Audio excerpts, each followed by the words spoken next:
Hello, welcome to People of Interest. I'm your host, Ryan T. Barlow. Thanks again for coming out on a Friday night. I know you guys all have a lot going on, and I really appreciate you coming by. If you're new to the show, or perhaps just forgot how it works, I've written some very interesting characters, and waiting in the wings, I have three very interesting people who are going to portray those characters. The catch is they have no idea who those characters are, and they're not going to find out until I'm reading it to you, the audience. Who do we have on the show tonight, you might ask?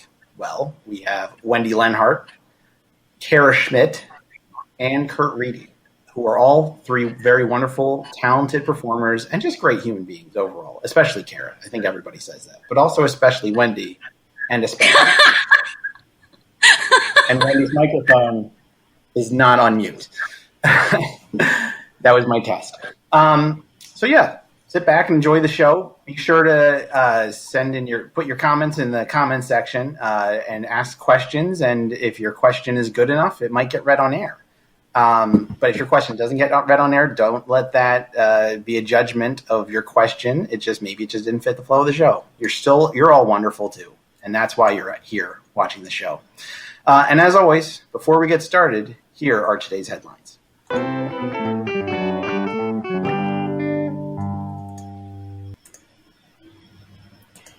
Good evening. For POI News in Philadelphia, I'm Neil Bardhan. It's 82 degrees in South Philadelphia, and it's nice to be inside because it's too warm out there, not because it's past curfew. In news that you really shouldn't be hearing first from a comedy show, protests have swept the nation in recognition that Black Lives Matter. Peaceful protests, protected by the First Amendment of a little-known document called the United States Constitution, have been in all 50 states, as well as distant lands like Germany, Australia, and Canada. Demonstrations in small communities, rural areas, and bastions of conservative values have even shown their support, reflecting polling numbers in favor of the movement rising sharply in recent months. An organizer in Wellsville, New York, population 7,000, said, "It wasn't big by any means, but it was bigger than Trump's inauguration, that's for sure." In response to the protests, many cities are re-examining the role of police and the budgets afforded to them. The Los Angeles Police Department is one such force under scrutiny. A Zoom-based town hall meeting with the LAPD included a call from everyday member of the public, Jeremy Frisch. Frisch, in a 27-second poetic tirade, called for the defunding of the police and explicitly refused to recognize Chief Michael Moore by any title. The caller then yelled for Moore to engage in an obscene act and suffer physical consequences as a direct result. Moore responded, "But it's a Zoom call? How can I? You know what? No, never mind." Turning now to other modern sex news, the New York City Department of Health released new guidelines for sexual encounters. With good weather, huge protests, and other apocalyptic scenarios, many Americans have forgotten or simply stopped caring that we are still in a massive pandemic of the coronavirus, because, honestly. The health department specifically encourages residents to use a wall as a barrier between themselves during copulation. In case you forget the directive, remember the phrase, "What goes around, comes around." Finally, a look at some media news. Staff at the food magazine Bon Appetit this week posted on social media about a range of poor behavior on the part of editors, including racial discrimination, brown face makeup, centering white narratives, and generally being horrible people and bosses. Adam Rappaport stepped down as editor-in-chief, and the magazine is now considering a rebranding as "So long, farewell, auf Wiedersehen, adieu, adieu to you and you and you." For POI News, I'm Neil Bardhan. Goodbye.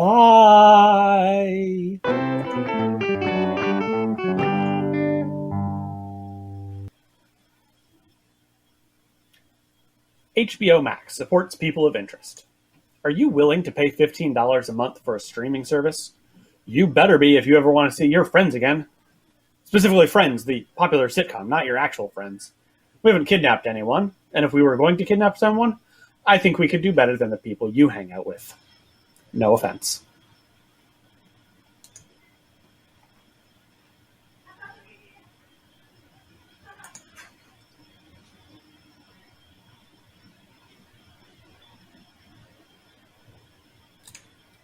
Oh, this is your web tech, Ryan. You're familiar with red tech, redneck, web tech.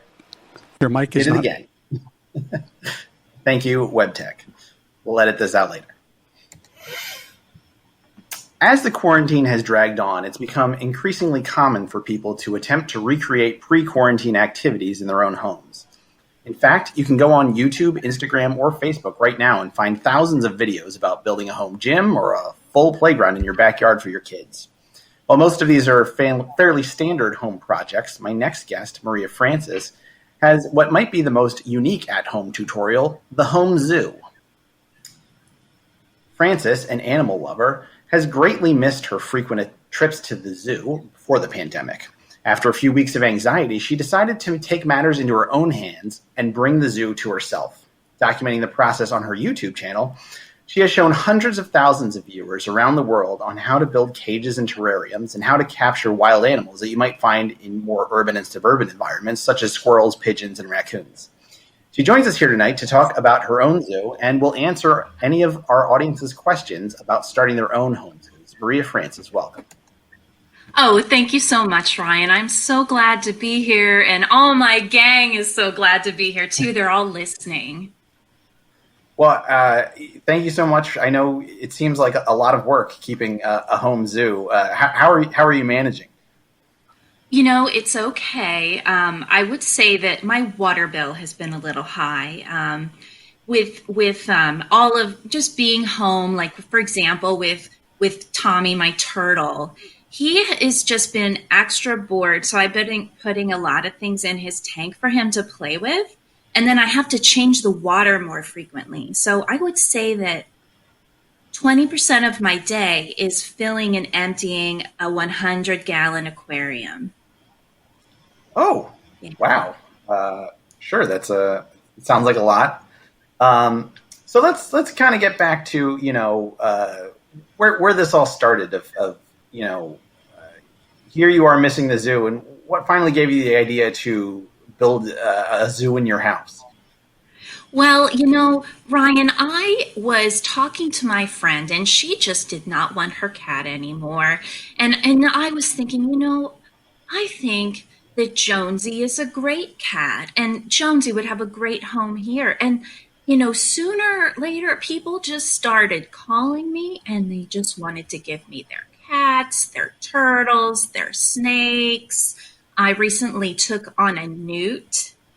And then I actually, just the other week, someone gave me an American woodcock, which is a very exciting bird.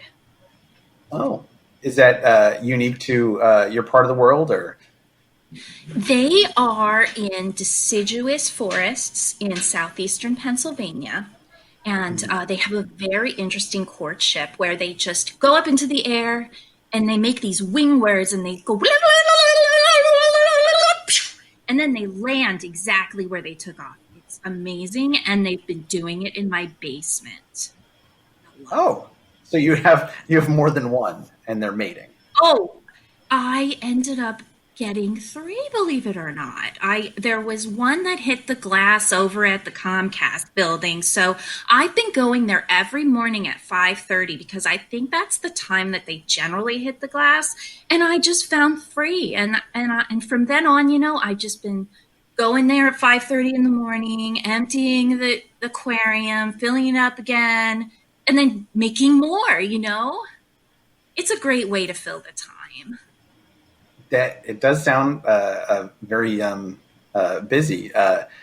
Now, I wanted to bring up you. Obviously, you've gotten some donations to your zoo, but I think probably one of the most interesting parts of your YouTube channel is showing how you've been populating your zoo by capturing wild animals. Oh, yes. It's, my neighborhood is just full of animals, and there are things that you wouldn't really even expect to see. I have so many raccoons that are just behind my house, and you should just call me the raccoon queen instead of the tiger king, Ryan.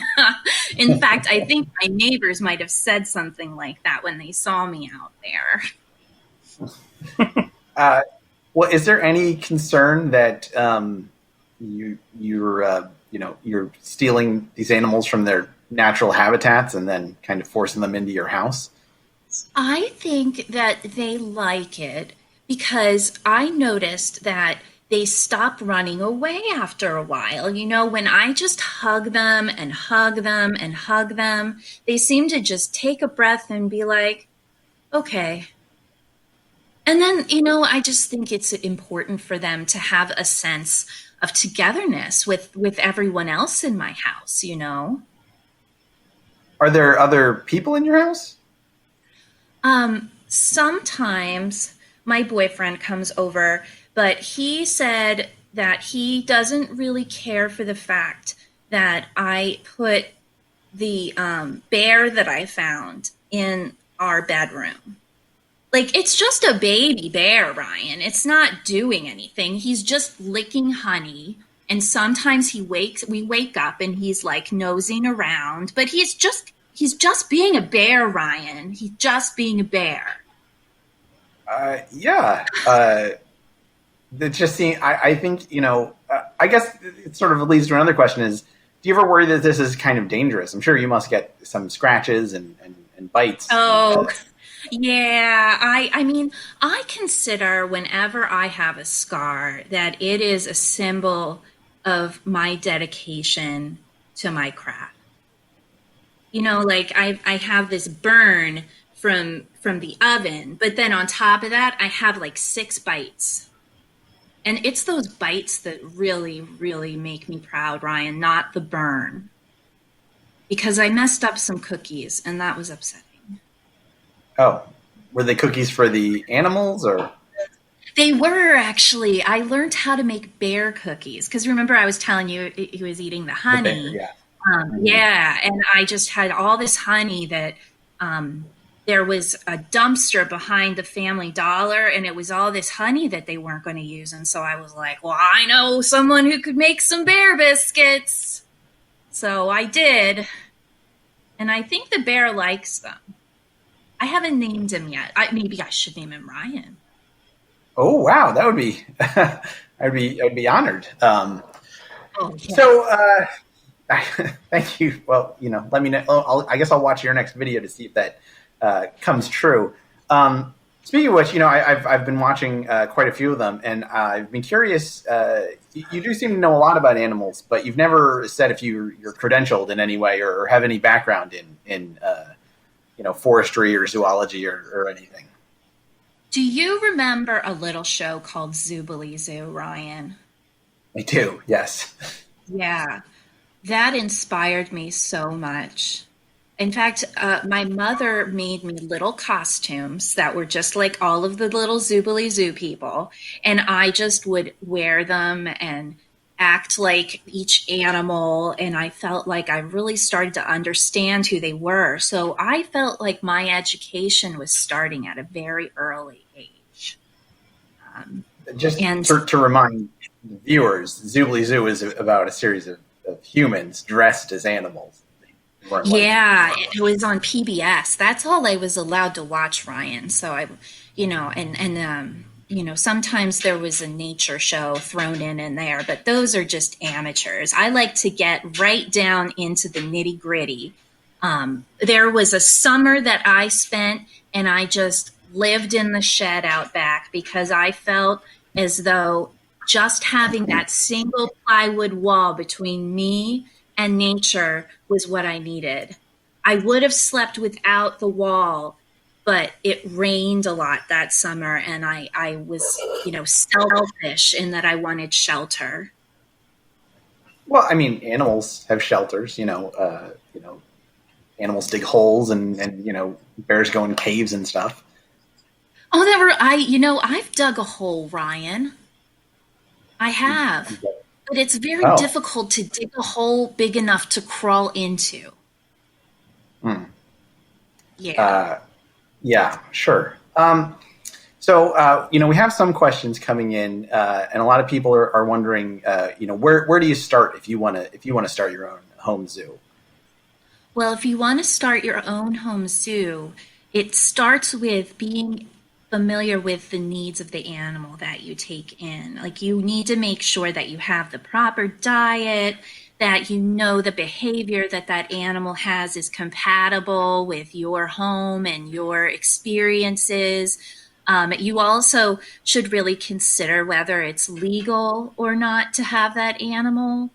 That one is a little gray and fuzzy for me. But generally, it's a good rule to follow, especially if you're a beginner. Yeah, so I didn't want to bring this up, but I can't imagine it's legal to have a bear in your house.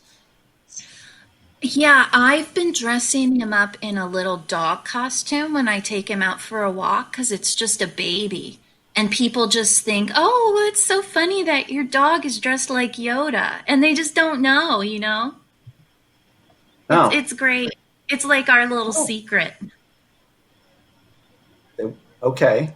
Well, I hope no one's from the authorities are watching this. We do have a fan, though, someone who's been watching your show, and they've been a big follower of your channel, and so they've been putting out traps to catch animals for their zoo, but all they ever catch are squirrels. How can they diversify their zoo? It depends what you offer them in the trap. The other thing you can do is you can hide in the bushes with a big net. And sometimes the double whammy of the net and the trap is very helpful. The other thing is you can always go out and find something in a specific habitat. I mean, I've gone out and I have just dredged and dredged and dredged the river because I would really love to add a pike to my turtle tank, so that Tommy has a friend. And I don't have any representation of ichthyology yet. That's very important to me. We have another question. A viewer named Dan found a live hedgehog in his microwave the other day and is wondering what he should do. He should take it out of the microwave, definitely. I don't know how it could get in there. Hedgehogs do like warm places, but a microwave is probably not ideal. Putting it into a box with a hot water bottle would probably be a better place for that hedgehog. And just be sure to wear some gloves because those are some prickly guys. Yeah. So I guess as we're wrapping up here, do you have any sort of final thoughts for everyone out there, or is there anything you'd like to tease coming up on your channel? With quarantine lifting and being able to travel a little bit more now, I just want to put an open call for people out there. If there are experts you can call for wildlife damage. If you're going to have, a deer eating your vegetables, or, maybe that pesky raccoon's in your yard. But, you can just leave me a comment on the channel and I'll get back to you and I'll help you either find a resource, or maybe I'll be out there myself with my big net and my big trap. All right. Well, this is the time to do this. This is the time to remember the earth. You mean like summer? As we, and coming out of quarantine and really embracing a place other than your house, because my house is very dirty, Ryan. Yeah, I can see that. All right. Well, Maria Francis, thank you so much for being here. Thank you, Ryan.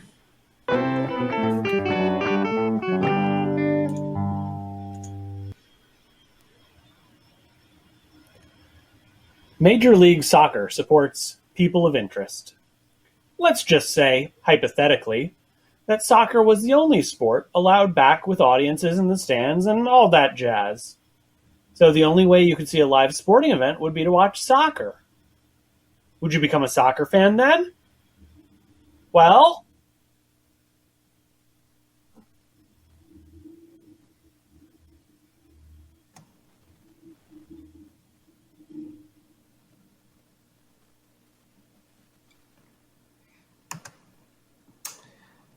Most people would be dismayed to learn that their house is haunted, but not my next guest, Patricia Moore.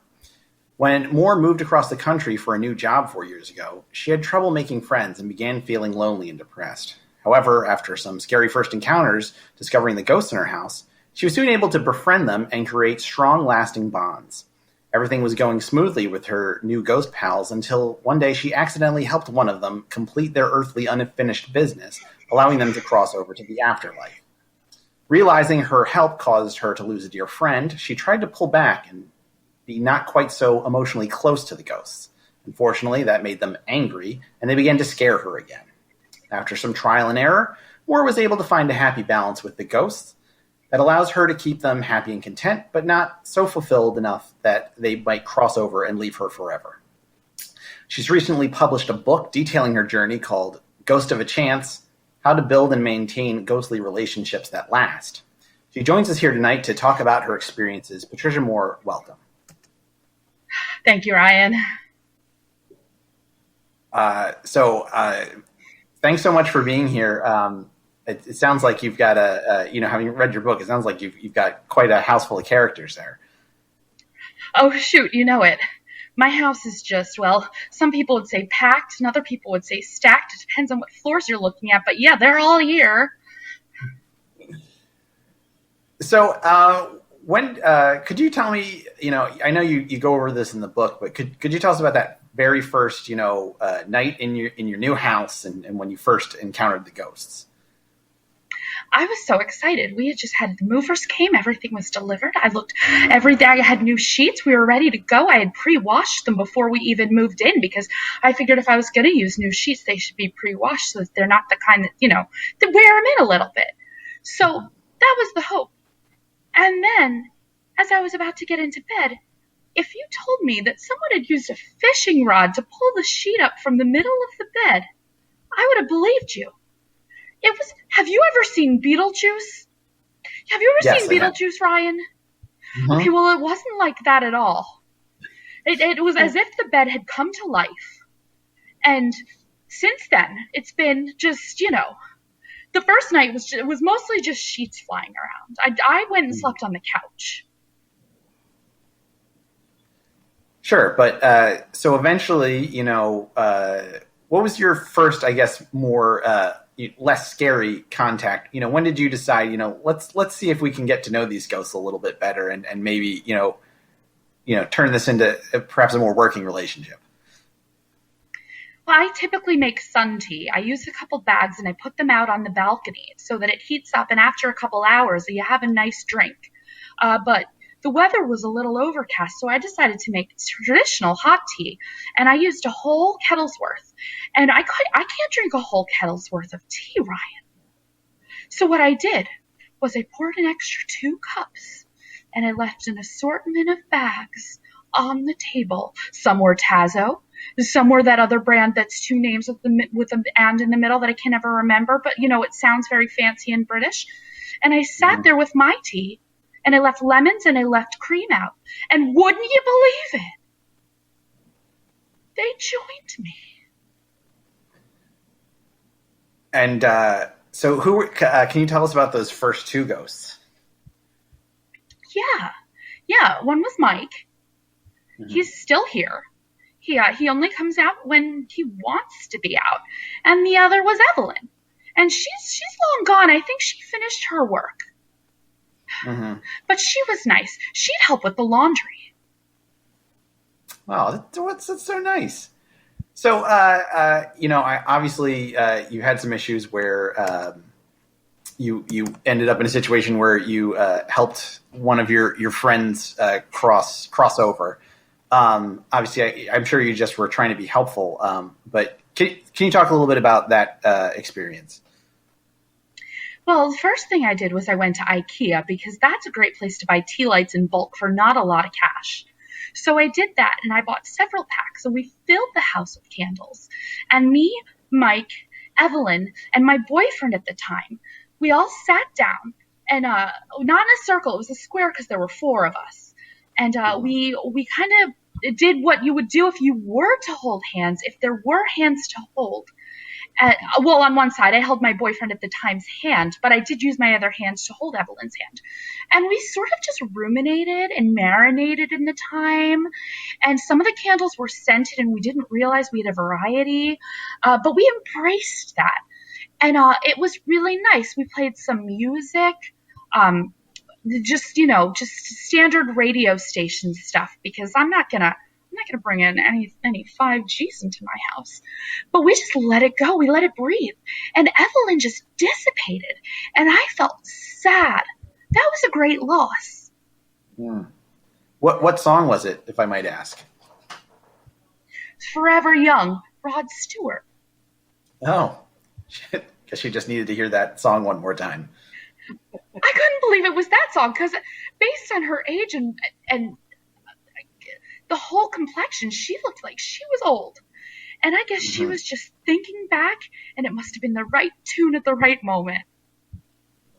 Do you think she maybe was confused with like the Bob Dylan version? They're pretty similar. That's a good question. Sure. So, obviously your relationships with your. I'm sorry if you need a minute. No, I need hours. I'll never overcome this. This is a loss, Ryan. I am very sorry. Continue. I'm sure she's in a better place. Anyway, so obviously, I mean, you mentioned your boyfriend, and in the book you discuss how you and a particular ghost became perhaps more than intimate? Just ghost friends. Yes. Mm-hmm. Yeah. Yeah. That's not too personal a question. If I can put it in writing, I can put it out to everybody on the internet. Yes. There was another ghost at one point. He was handsome. He was real handsome. And I know that you can't marry a ghost in the church in the eyes of God, but you can marry a ghost in your house, in your own eyes. In your own two eyes, you can marry a ghost. And that was the end of my physical relationship with my boyfriend at the time. But boy, oh boy, Ryan was at the start of a new relationship. Now, you mentioned that this ghost, what was his name again? Richard.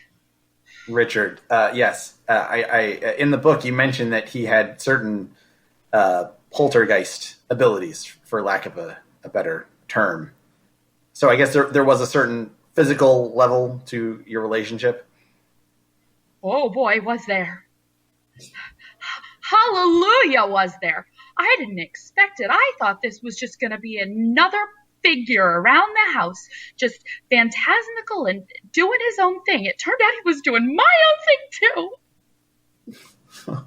So, how did this relationship start? I mean, it seems like you're the ones who just sort of getting to know people, but to become sort of just close enough friends where you can enjoy each other's company. But it sounds like you took this a little further. Who sort of initiated it? I did. We just had such a spiritual connection, and he would come and drink tea with everyone else. And excuse me. And then one night, I offered him wine when all the other specters were gone. He had just stayed a little later, and I said, Richard, would you like some wine? And he said yes. And one thing led to another, and Family Feud was on in the background, so you don't have to follow the plot. And next thing you know, making out. Ooh. Pretty steamy. Yeah. But handsy. But I guess Richard is no longer with us either. No, he's gone too. It turns out when you're really good at helping people cross over, you can't keep anyone around for very long. And when I say people, I mean recently, or not so recently deceased. I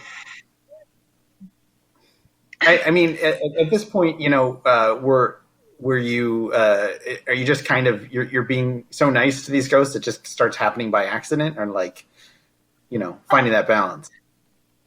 Not even just at home. I've been in an old Macy's that was converted to a Big Lots, and I think the salespeople of days of yore, I think that they've had a little bit of the turning of the phrase, and now they're haunting.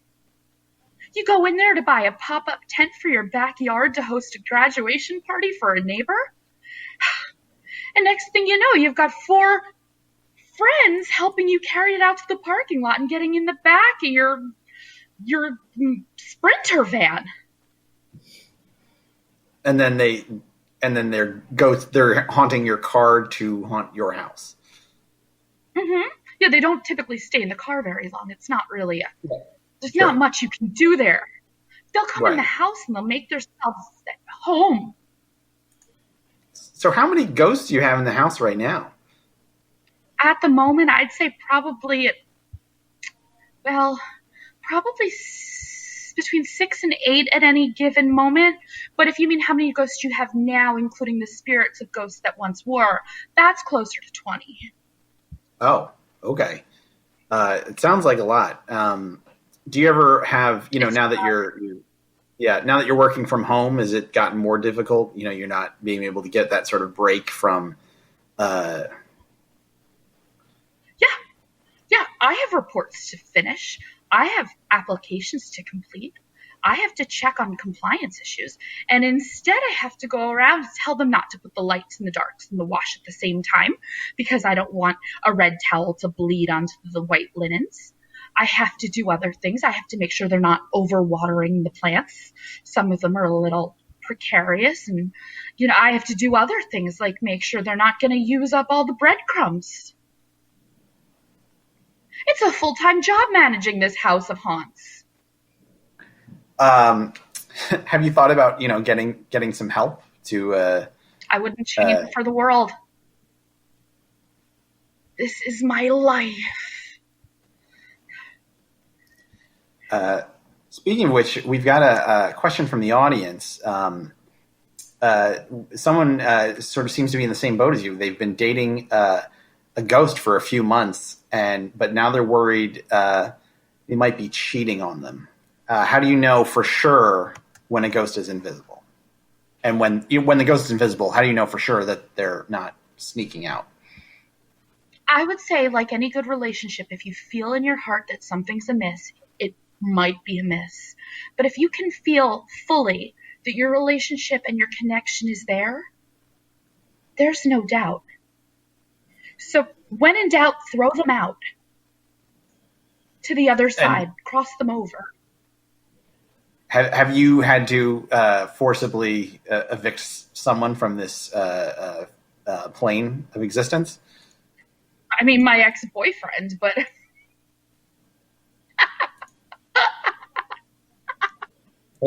just my ex-boyfriend. I'm sorry. Are you saying that you killed your ex-boyfriend? Well, I mean, sometimes the house. Oh, sorry, your ghost. I'm sorry, your ghost ex-boyfriend, not your human ex-boyfriend. Oh no. What? Sorry. Is this a safe space? I think so.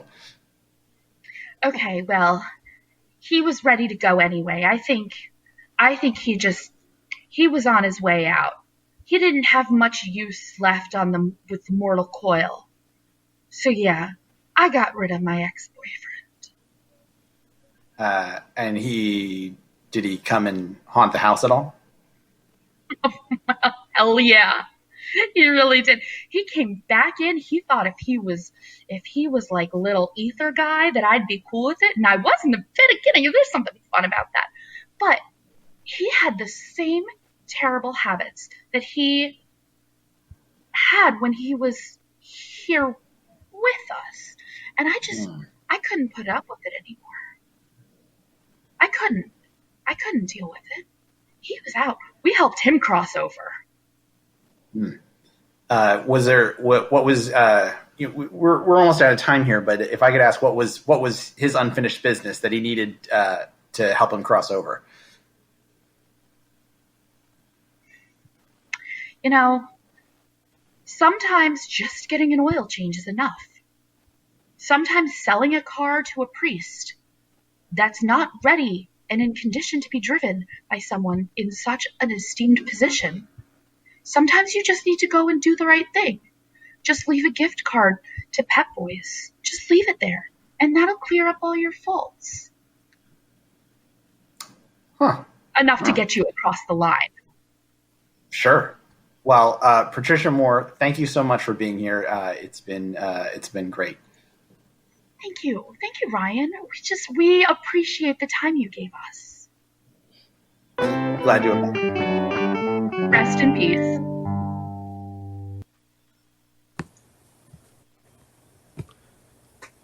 People of Interest is supported by Bath and Body Works. I know what you're thinking. Oh, Bath and Body Works is going to come out here and sell me some de-stressing bath bombs or lotions or what have you, because times are so stressful right now. Well, you're wrong. We're here to sell you super basic soap because you smell. You smell really bad. Your personal hygiene has gone way down and you need to fix that pronto.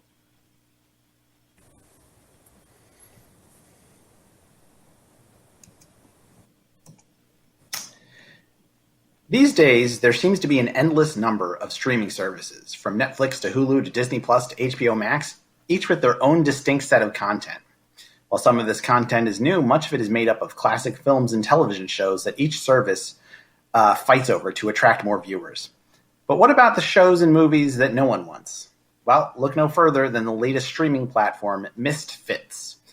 Misfits, founded by my next guest, Mark Reed, has one goal in mind: to find all of the great content that other streaming platforms leave behind and give them a home. Whether it's forgotten B movies, after-school specials, or TV shows canceled after only a few episodes, Misfits has tons of content you literally can't find anywhere else. Reed joins us here today to discuss the launch of his platform, its mission, and why anyone should be interested in watching. Mark Reed, welcome. Thank you so much for having me. I appreciate it. I'm very excited to talk about this new platform. I was looking over the offerings, and I just have to wonder, where did you come up with the idea to get these shows on the air again?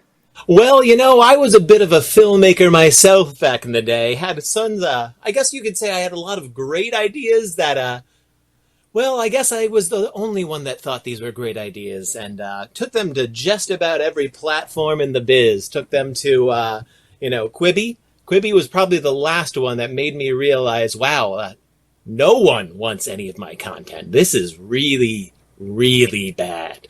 But yeah, I pitched it to Netflix and Hulu and all those other Yahoo. Remember Yahoo Screen? Do you remember Yahoo Screen? Yeah. Mm-hmm. They said no to literally everything I pitched. I really went into a funk after that. But you know what? I emerged with a ragtag group of some other miscreants that had some just, other people would call them awful, but I thought they were very fruitful, and I'm finally excited to bring them to fruition, if you would say. So, looking at the Misfits platform, you've got one-hit wonder shows like Capital Critters. Yes. Cop Rock. Oh, love those dancing cops. Yeah, Street Sharks. They were sharks that fought on the street, but they also had quite a bit of fun off the streets. Yes.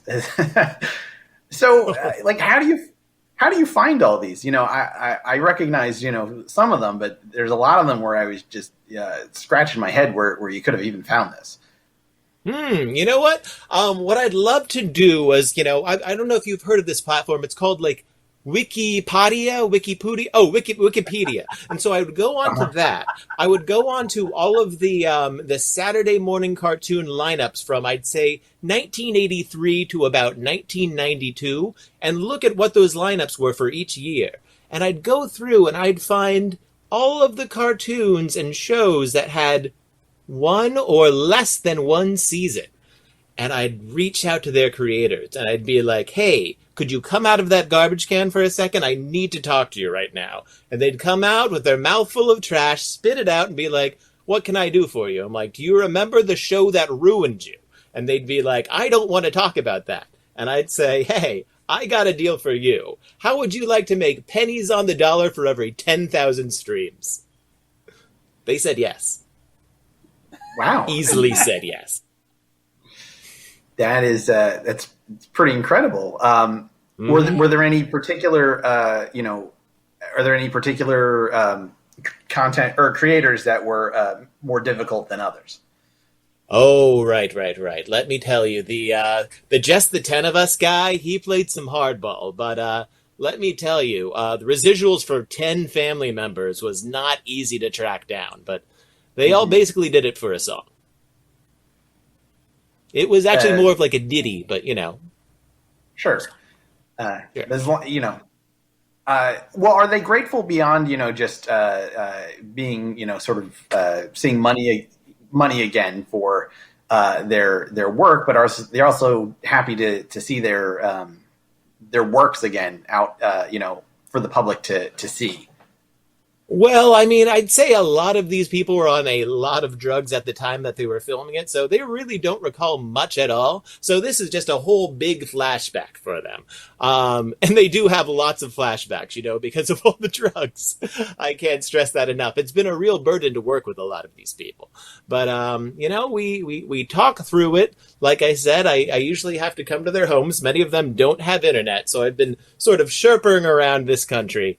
A lot of off-the-grid shacks in the middle of nowhere where actually the entire cast of Just the 10 of Us were in one shack in, I believe it was outside of Wisconsin. I don't even know. It's mostly farmland, but they lived in a shack that I don't think a farmer knew was on his land. The entire cast of Just the 10 of Us. There they were. The father died long ago, and he was just on the floor. It was very disturbing. But we got him. We got them all. That's impressive. So those are some just great to clarify. TV shows. Yeah. Oh yeah. Just the 10 of Us was a classic TGIF sitcom from I believe 1992. I want to say it was around the time of dinosaurs, and some of them kind of resembled dinosaurs, so I might be mixing up some of the characters, but I believe it was a 1992 classic TGIF series. Gotcha. So you also have a lot of great films on here, Manos, Hand of Fate. Are there any that stick out in your mind as real gems that people should check out? Oh, absolutely. We always have a bit of a running competition with Mystery Science Theater. They want to make jokes about these things and sort of like exploit them for their own little bit. But I want people to understand that these films are true art that needs to be studied, that needs to be revered for generations to come. This is a deadly serious platform that I'm launching. And so when I talk about Manos Hands the Fate, and I talk about its many, many sequels, did you know there were sequels, Ryan? They are nigh unwatchable, but I will force you to watch them. We don't have pause buttons on our platform, and I am so excited, and we couldn't afford pause buttons on our platform, but I think ultimately it was for the best, because it's allowing people to really study and dive into this content. And I couldn't be happier about it. Also, I saved the $10 per stream, and I think that was worth it. So, I know you did mention some of the original content that you've created, but I understand you do have some more original content coming up in 2020 and 2021, and we've got a couple people in the audience who really want to hear about some of this new content. Oh, the new content. Are you talking about the recently acquired old stuff that I'm bringing on, or the Misfit originals that we have planned? Both, I guess. But let's talk about the originals. Oh, yeah. So we have a couple Misfit. We actually paid to actually renew some of those old shows. I know you're seeing a lot of Netflix and Amazon, like sort of bringing these old casts back together and bringing them back into the fold. So what I got, and I'm very excited about this. Do you remember Happy Days, Ryan? Do you remember Happy Days? Well, get this. We got Joni Loves Chachi full reunion series Scott Baio is fully on board. Now, keep in mind, he is a staunch conservative, so we had to erase a lot of our, liberal, left-leaning content, and this is a very staunchly, highly conservative platform now, strictly so we could bring back the Joni Loves Chachi reunion. And we could not be more excited about this, Ryan. He is on board. He still slightly resembles Chachi. Chachi has a lot of very strong viewpoints in the new series, which I think might... I think people are going to be on board for it. I think people are going to go along for the staunch conservative Chachi ride. It sounds like it's just Chachi, though. It doesn't sound like you got Joni.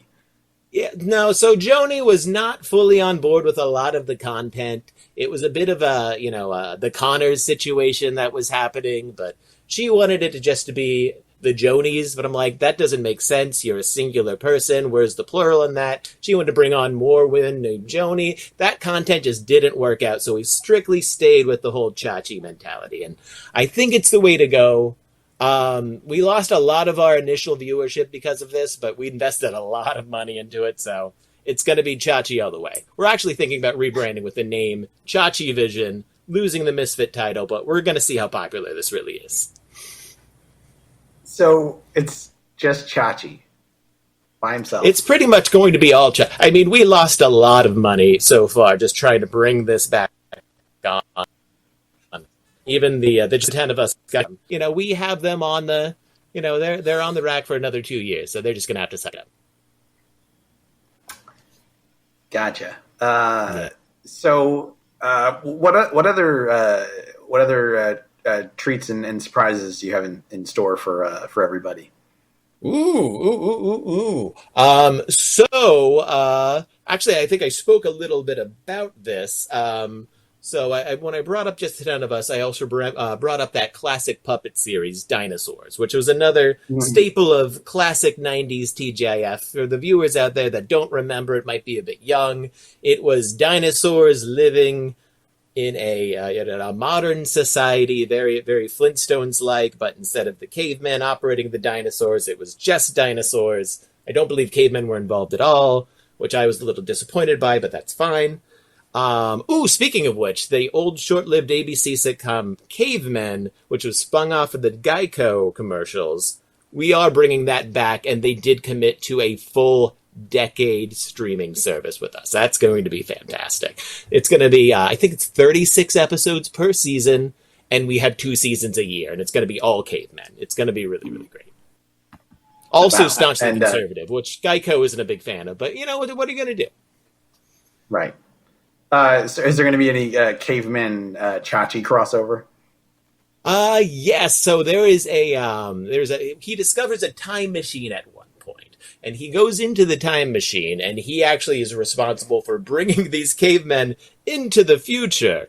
And they get there, and he has his strong viewpoints of what the future is and what it's becoming. And the cavemen are like, we're a bit set in our ways because we are very, very old timey, but they're kind of taken back by a lot of his personal views. But what are you going to do? But I think he eventually wins them over, and there's going to be at least 3 crossovers per season with the whole caveman Geico Chachi sort of living the extended universe, I guess you could call it. The Chachi universe. The CCU.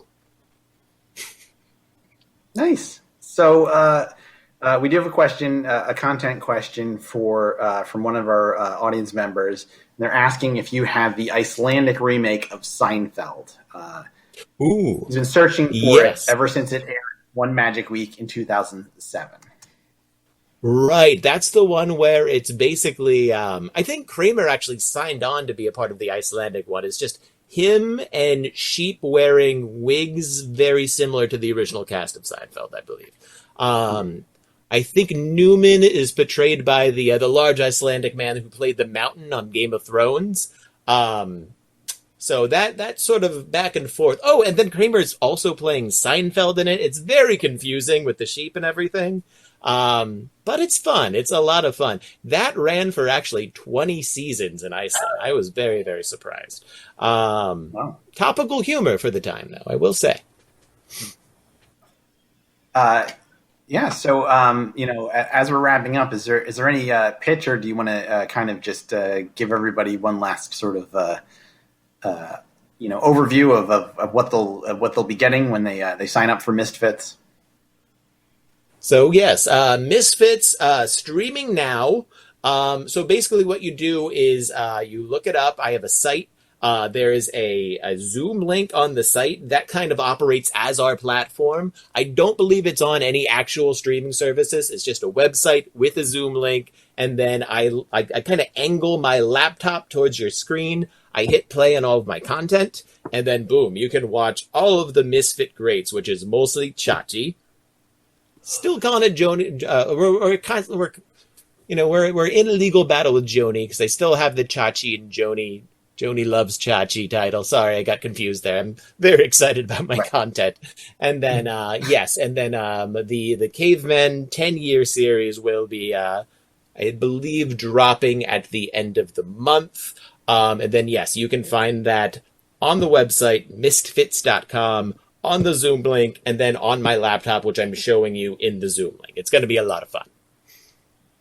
Great. Well, Mark Reed, thank you so much for being here. Absolutely. Happy to be here.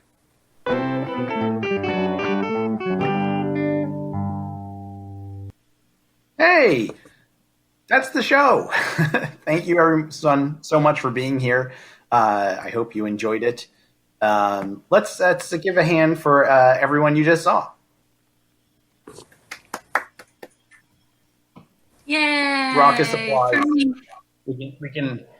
I'm sure we can. You're all applauding at home, but we've muted you, so it's not, because otherwise it would disrupt the show. Because you're probably it'd be so big, so intense. It would be. Yeah, it would be. It's too much. So I'm just going to go around and give everybody just say what their names are again, so you know who they are, and they'll tell you a little bit about what's going on in their lives at the moment and what they'd like to just key you into. So Wendy, straight. Oh wait, she's over here. There we go. Hi. I'm Wendy Lenhart. The main thing I've been doing right now is my band, which is a comedy band called Mean Wendy Band, has a new song that we just released as a single. It is called 6 Feet Closer to You. It was written and recorded during quarantine, and it's about quarantine. And it's a love song. Aww. And it was written by quarantine. Yeah. And I hear it's on Spotify right now. It is. It's on Spotify. It's on Apple. It's on all the streaming things. So you should listen to it. And it's for free on our website. You can just listen to it for free there.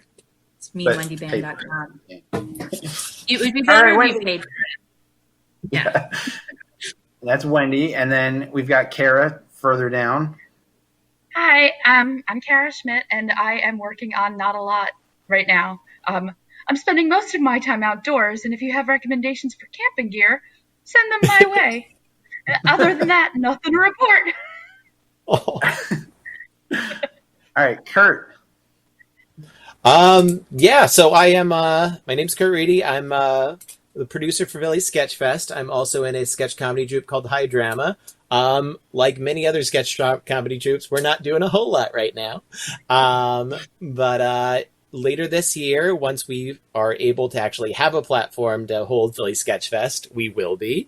The first thing that we will absolutely be, because I don't think this will be canceled, will be the Philly Sketch Fest Film Festival, which should be coming up in the fall. And you can either catch that at the Roxy in Philadelphia on Sampson Street, or you can catch it on a virtual film festival. So kind of really depends on how things go. But quick exciting plug. Later this month on June 26th, Helium Records will be putting out their first sketch comedy album, which is super exciting.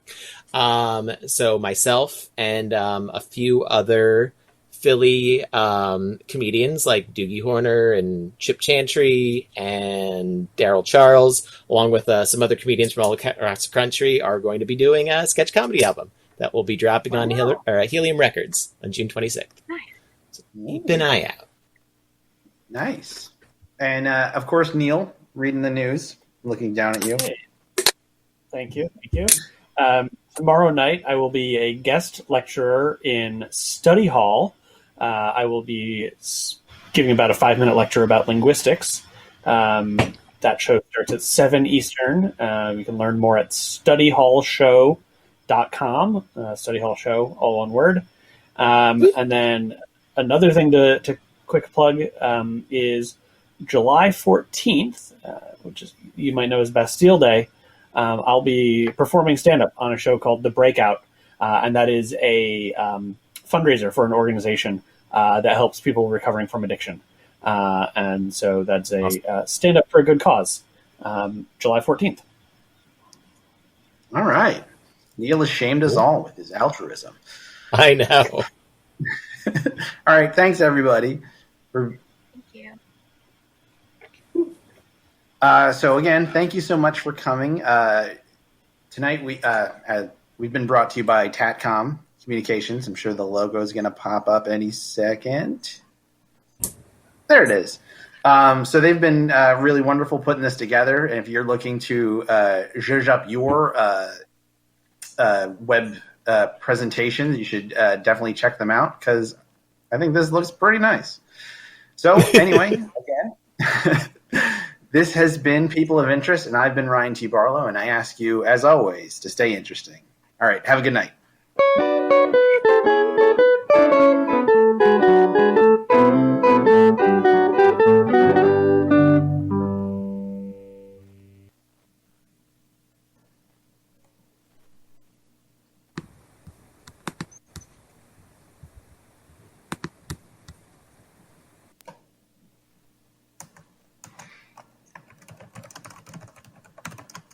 Hey, thanks everybody. Hey, you all did very thank good. you. You told good jokes. Thank you. I think Wendy's frozen. She's not upset. I was saying, is Curt very still, Yeah, or she does not seem happy about the show, but I think she's just frozen. all right? They should be happy. They were both hilarious.